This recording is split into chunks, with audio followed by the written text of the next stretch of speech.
Alors, bienvenue. Pendant des décennies, on a pensé que le secret bancaire offshore, c'était une sorte de forteresse, imprenable.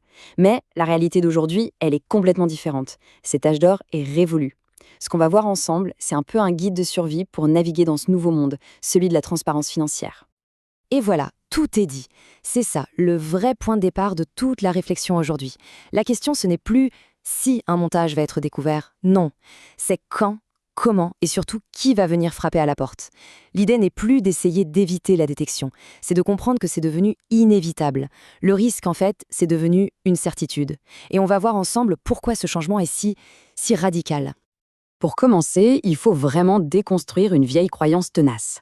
L'idée qu'il existerait un secret offshore absolu.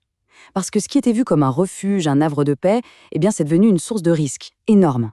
Le contraste entre l'avant et l'après, il est absolument saisissant. Avant, l'offshore, ça reposait sur quoi?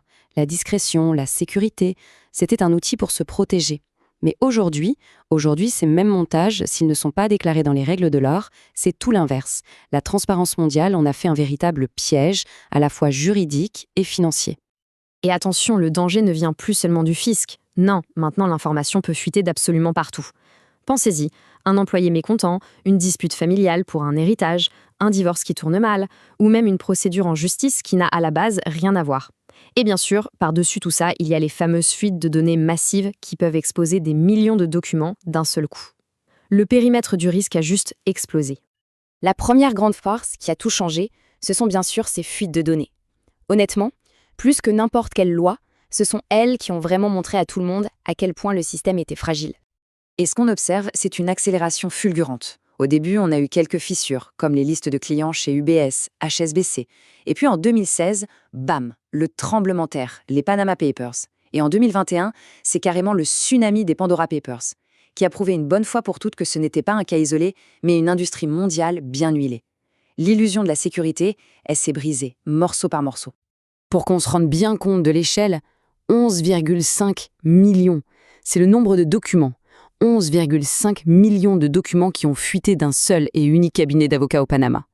C'est un volume de données absolument colossal qui a mis à nu des dizaines d'années de pratiques secrètes. Et si les Panama Papers, c'était une seule source, les Pandora Papers, eux, ont exposé 14 prestataires différents. 14 partout dans le monde. Et là, c'est le point crucial. Ça a démontré que le problème, ce n'était pas un acteur véreux, isolé. Non, c'était tout un système globalisé.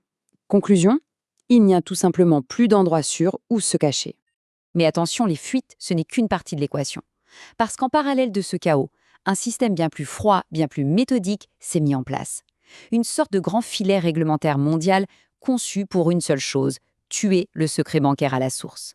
Ce système, c'est ce qu'on appelle la norme d'échange automatique de renseignements, ou CRS pour Common Reporting Standard. Et son fonctionnement est d'une efficacité redoutable. C'est un processus simple, en 4 étapes, et surtout totalement automatisé. Peu importe où se trouve la banque, elle doit identifier la résidence fiscale de ses clients. Chaque année, elle compile tout. Puis elle envoie ça à l'administration fiscale de son pays. Et cette administration, elle transfère automatiquement les données aux ordinateurs du fisc du pays de résidence. Fin de l'histoire. Le secret bancaire est tout simplement mort. Et pour ceux qui se disaient Ah, mais il y a les cryptos », eh bien, cette idée est déjà dépassée. Il y a une nouvelle norme, le CARF, qui est en train d'être adopté partout. Pensez-y comme le CRS, mais pour le monde de la crypto. C'est exactement le même principe. Les plateformes d'échange, les fournisseurs de portefeuilles, ils vont tous devoir identifier leurs clients et déclarer automatiquement les opérations. La dernière brèche est en train de se refermer. Et c'est ça le point crucial. On a d'un côté le chaos, l'imprévisibilité des fuites de données, et de l'autre, la précision froide, chirurgicale de l'échange automatique d'informations. Quand on combine ces deux forces, eh bien, dissimuler des actifs, ça devient non seulement ultra risqué, mais pratiquement impossible sur le long terme. Alors, la question qui se pose, c'est face à cette transparence qui est devenue inévitable, qu'est-ce qu'on fait? Eh bien, il n'existe en réalité qu'une seule voie pour naviguer en toute sécurité dans ce nouveau monde. Et ça nous amène à une question fondamentale. Qu'est-ce qui sera laissé à la prochaine génération? Des actifs ou des dettes et des problèmes? Parce que souvent, ces montages sont pensés pour les héritiers. Sauf qu'une structure qui n'est pas en règle aujourd'hui, ce n'est plus un actif, c'est un fardeau, un énorme fardeau.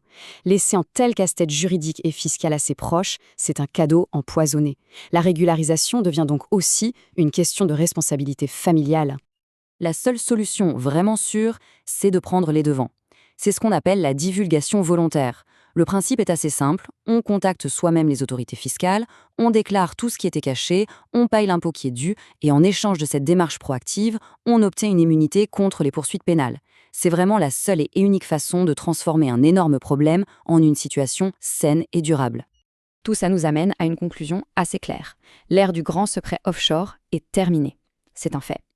Mais ça ouvre une question bien plus vaste. Dans cette nouvelle ère de transparence totale, quelle place restera-t-il pour la confidentialité financière?